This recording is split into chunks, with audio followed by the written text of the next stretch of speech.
अस्सलामुअलैकुम स्टूडेंट्स। मैं हूं आपका टीचर ताहिर अली। आज की इस वीडियो में आप सबको वेलकम करता हूं।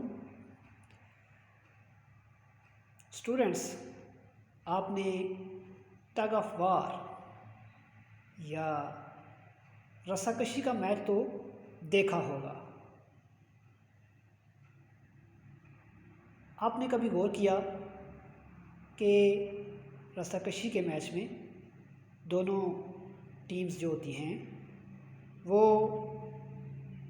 मैच को विन करने की पूरी कोशिश करती हैं और वो जो रस्सा होता है उसको अपनी तरफ खींचने की कोशिश करती हैं। आप गौर कीजिएगा, जब कभी आप इस मैच को देख रहे हों, अगर दोनों टीमें बराबर कुव्वत की हों, बराबर ताकत की हों, तो बाद दफ़ा आपके सामने ऐसा सीन आता है कि दोनों टीमें रस्से को खींच रही होती हैं, लेकिन रस्सा किसी भी एक टीम की तरफ खिंच के नहीं जा रहा होता।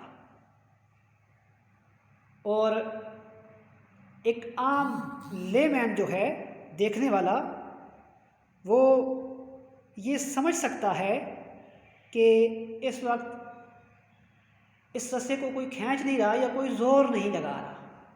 हालांकि आप सब जानते हैं कि ऐसा नहीं होता, बल्कि होता क्या है कि जितने ज़ोर से एक टीम रस्से को अपनी तरफ खींच रही होती है, उतनी ही ज़ोर से दूसरी टीम मुखालिफ साइड पे खींच रही होती है, और एक की तरफ से लगाई गई फ़ोर्स दूसरी टीम की फ़ोर्स की वजह से ज़ीरो हो जाती है और रस्सा बिल्कुल अपनी जगह पे रहता है।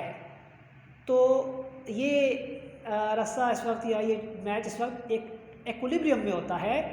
बज़ाहिर देखने वाला कहता है कि कोई रस्से को खींच नहीं रहा, हालांकि दोनों टीमें खींच रही होती हैं, लेकिन जो जितनी कुव्वत से या जिस रेट से एक टीम रस्से को खींच रही होती है, उतनी ही कुव्वत से या उसी रेट से दूसरी टीम रस्से को अपनी तरफ खींच रही होती है। तो रस्सा जो है वो तवाज़ुन में रहता है, इक्विलिब्रियम में रहता है, किसी भी तरफ जाता नहीं है।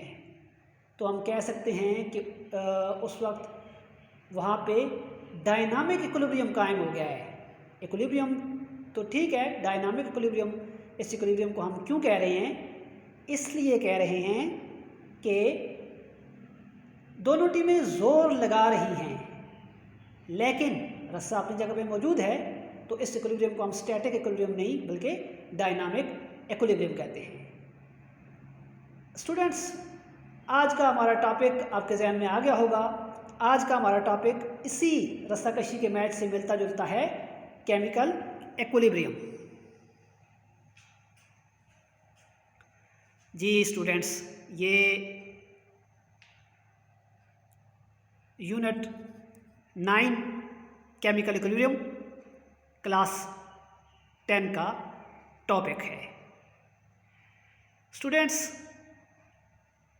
जैसी मिसाल अभी आपने सुनी, इसी के मुताबिक एक और आम जिंदगी में होने वाला एक वाक़या, एक प्रोसेस आपके सामने बयान करता हूँ कि जब कभी आप लिक्विड वाटर को एक क्लोज कंटेनर में, यानी एक ऐसा बर्तन जो बंद हो, उसमें उबालें, यानी उसको हीट करें, और जब टेम्परेचर 100 पे पहुंचेगा तो पानी उबलने लगेगा। वाटर जो कि आपके उस कंटेनर में पहले लिक्विड फॉर्म में था, अब गैस फॉर्म में चेंज होएगा, यानी उससे वेपर्स बन जाएंगे। स्टूडेंट्स, शुरू में वेपर्स बनेंगे और कुछ देर के बाद वही वेपर वापस लिक्विड फॉर्म में आना शुरू हो जाएंगे। शुरू में जो रेट ऑफ एवेपोरेशन है, यानी लिक्विड वाटर का वेपर्स बनने वाला जो प्रोसेस है, वो फास्ट होगा, तेज़ होगा। लेकिन आहिस्ता आहिस्ता जो वेपर्स का वापस लिक्विड फॉर्म में चेंज होना है, यानी कंडेंसेशन का प्रोसेस है, वो शुरू में स्लो था लेकिन आहिस्ता आहिस्ता तेज़ होने लगेगा और फिर एक टाइम के बाद जो रेट ऑफ एवेपोरेशन है वो रेट ऑफ कंडेंसेशन के बराबर हो जाएगा। इस टाइम पे हम कह सकते हैं कि लिक्विड वाटर और वेपर्स यानी गैस फॉर्म ऑफ वाटर आपस में इक्विलिब्रियम में आ चुके हैं और इक्विलिब्रियम इस्टेब्लिश हो चुका है। तो ये एक फिज़िकल प्रोसेस जिसमें इक्विलिब्रियम कायम हुआ हमने देखा। पहले ज़रा हम एवेपोरेशन को देख लेते हैं, एवेपोरेशन क्या होती है ताकि किसी को कोई कन्फ्यूजन ना रहे। तो evaporation conversion of liquid water into gaseous form, vapour form, यानी लिक्विड वाटर का वेपर्स में तब्दील होना, इसे हम एवेपोरेशन कह सकते हैं। और कंडेंसेशन, जैसा कि ऊपर आपने ये प्रोसेस देखा हुआ है, condensation conversion of gaseous form of a substance into liquid form, यानी किसी भी चीज़ की जो गैसियस फॉर्म है, वेपर फॉर्म है, उनका वापस लिक्विड फॉर्म में आना कंडेंसेशन कहलाता है। स्टूडेंट्स, जैसा कि आपने रस्साकशी का मैच या वाटर का वेपर्स में और वेपर्स का वापस लिक्विड फॉर्म में आना देखा कि इनमें इक्विलिब्रियम कायम हो रहा है। स्टूडेंट्स, बिल्कुल ऐसे ही केमिकल रिएक्शन में भी इक्विलिब्रियम कायम होता है। बहुत सारे केमिकल रिएक्शंस ऐसे हैं जो कभी भी कंप्लीट नहीं होते, क्योंकि रिएक्टेंट प्रोडक्ट बनाते हैं और प्रोडक्ट वापस रिएक्टेंट बनाने लगते हैं। ऐसी सूरत में हम कहते हैं कि ये रिएक्शन रिवर्सिबल हैं और इनमें डायनामिक इक्विलिब्रियम इस्टेब्लिश हो चुका है। डायनामिक इक्विलिब्रियम इसलिए कहते हैं कि जितने रिएक्टेंट प्रोडक्ट में तब्दील होते हैं उतने ही प्रोडक्ट वापस रिएक्टेंट में तब्दील हो जाते हैं, यानी जितने प्रोडक्ट्स बनते हैं उतनी ही मिकदार में वापस रिएक्टेंट भी बन जाते हैं। तो ऐसी सूरत में हम कहते हैं कि इस केमिकल रिएक्शन में डायनामिक इक्विलिब्रियम कायम हो चुका है। अब अगर उस रिएक्शन की कंडीशंस को डिस्टर्ब ना किया जाए तो ये सारी ज़िंदगी हमेशा के लिए ये इक्विलिब्रियम इस्टेब्लिश रहेगा, और अगर इसकी कंडीशंस को चेंज किया जाए तो फिर ये जो इक्विलिब्रियम है ये भी डिस्टर्ब होता है। स्टूडेंट्स, पहले हम देख लेते हैं कि केमिकल रिएक्शंस होता क्या है।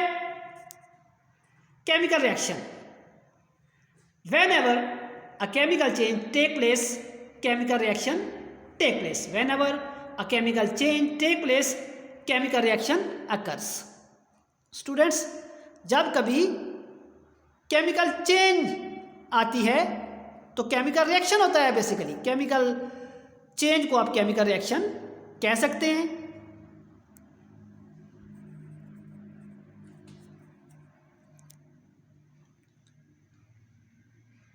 जैसा कि आप जानते हैं चेंजेस जो हैं वो दो तरह की होती हैं, एक फिज़िकल चेंज और एक केमिकल चेंज।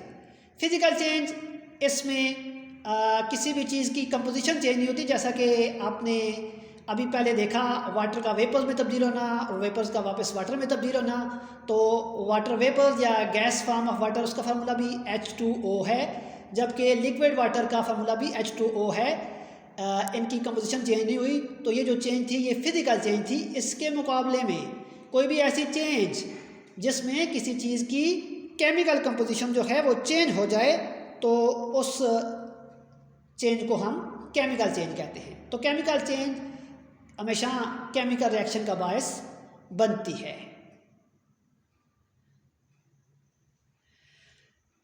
केमिकल चेंज को या केमिकल रिएक्शन को हमेशा केमिकल इक्वेशन के ज़रिए शो किया जाता है। और केमिकल इक्वेशन क्या होती है कि हम एक तरफ रिएक्टेंट्स लिखते हैं और एक तरफ प्रोडक्ट्स लिखते हैं और दरम्यान में एक एरो डाल देते हैं। अब रिएक्टेंट क्या होते हैं?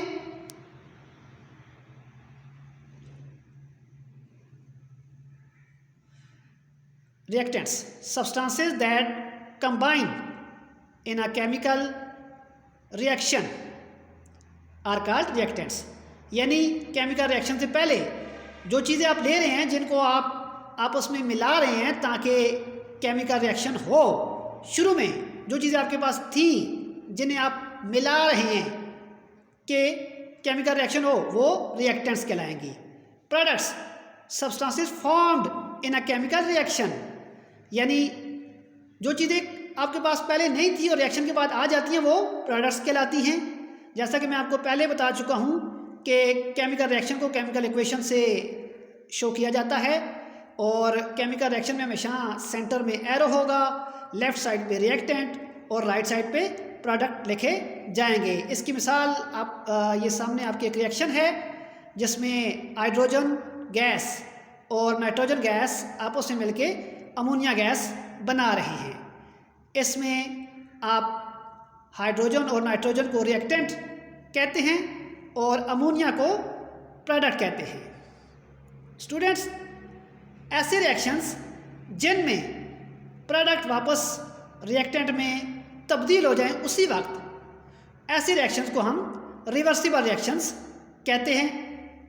जैसा कि ये रिएक्शन जो अभी हमने देखा जिसमें 3 हाइड्रोजन के मोल नाइट्रोजन के 1 मोल के साथ रिएक्शन करके 2 मोल अमोनिया के पैदा कर रहे हैं, या इसे हम यूँ भी कह सकते हैं कि 3 मॉलिक्यूल हाइड्रोजन के 1 मॉलिक्यूल नाइट्रोजन के साथ रिएक्शन करके 2 मॉलिक्यूल अमोनिया गैस के बना रहे हैं। ये रिएक्शन जो हमारे सामने है ये रिवर्सिबल रिएक्शन है, इसलिए इसमें हमने जो एरो यूज़ किया है वो डबल एरो है, लेकिन इनका एक सिरा है ये हाफ एडेड है, इनका हाफ एड हमने डाला हुआ है। ये जो एरो हमने 2 एरो डाले हुए हैं हाफ एडेड, ये शो कर रहे हैं कि ये रिएक्शन जो है ये इक्विलिब्रियम में है। इक्विलिब्रियम का मतलब इसमें जो रेट ऑफ फॉरवर्ड रिएक्शन है वो रेट ऑफ बैकवर्ड रिएक्शन के बराबर होगा। यानी जिस रेट पे नाइट्रोजन और हाइड्रोजन आपस में रिएक्शन करके अमोनिया बना रहे हैं, उसी रेट पे अमोनिया वापस नाइट्रोजन और हाइड्रोजन गैस बना रही है। तो ये रिवर्सिबल रिएक्शन है और इसमें जब रेट ऑफ फॉरवर्ड रिएक्शन यानी हाइड्रोजन और नाइट्रोजन का ammonia banana, rate of backward reaction यानी अमोनिया का वापस हाइड्रोजन और नाइट्रोजन बनाना बराबर हो जाते हैं, हम कहते हैं केमिकल इक्विलिब्रियम कायम हो चुका है। और ये इक्विलिब्रियम डायनामिक इक्विलिब्रियम है। डायनामिक इक्विलिब्रियम क्यों है? इसलिए डायनामिक इक्विलिब्रियम है कि हाइड्रोजन और नाइट्रोजन चेंज हो रहे हैं अमोनिया में और अमोनिया वापस चेंज हो रहा है हाइड्रोजन और नाइट्रोजन में। बजाय बाहर से देखने वाला एक बंदा ये कह सकता है कि कोई रिएक्शन नहीं हो रहा, क्योंकि जब इक्विलिब्रियम कायम हो जाएगा तब ना रिएक्टेंट की अमाउंट में कोई तब्दीली आएगी और ना ही प्रोडक्ट की अमाउंट में कोई तब्दीली आएगी। तो बाहर से देखने वाला एक बंदा कह सकता है कि इस वक्त कोई रिएक्शन नहीं हो रहा, लेकिन एक्चुअली रिएक्शन हो रहा है, लेकिन फॉरवर्ड रिएक्शन और बैकवर्ड रिएक्शन का रेट बराबर है, तो रिएक्टेंट की अमाउंट या प्रोडक्ट की अमाउंट चेंज नहीं होती। रिवर्सिबल रिएक्शंस क्या होते हैं? Reactions in which products are converted back into reactant at same time. वो रिएक्शंस जिनमें प्रोडक्ट वापस रिएक्टेंट में उसी टाइम पे तब्दील होते हैं वो रिवर्सिबल रिएक्शंस कहलाते हैं। और केमिकल इक्विलिब्रियम को हम डिफाइन कैसे कर सकते हैं? जैसा कि आपके सामने ये लिखा हुआ है, chemical equilibrium when rate of forward reaction becomes equal to rate of backward reaction. जब rate of forward reaction rate of backward reaction के बराबर हो जाता है तो हम कहते हैं केमिकल इक्विलिब्रियम कायम हो गया है। स्टूडेंट्स, आज के लिए इतना ही काफ़ी। कमेंट्स कीजिएगा वीडियो पे, चैनल को सब्सक्राइब कीजिएगा और कमेंट्स में मुझसे पूछिएगा जो बात आपको समझ ना आई हो या जो बात मिस हो गई हो, या और वीडियो को कैसे बेहतर बनाया जा सकता है ताकि आपको ज़्यादा अच्छी तरीके से समझ आ सके। Thank you very much. अल्लाह हाफिज़।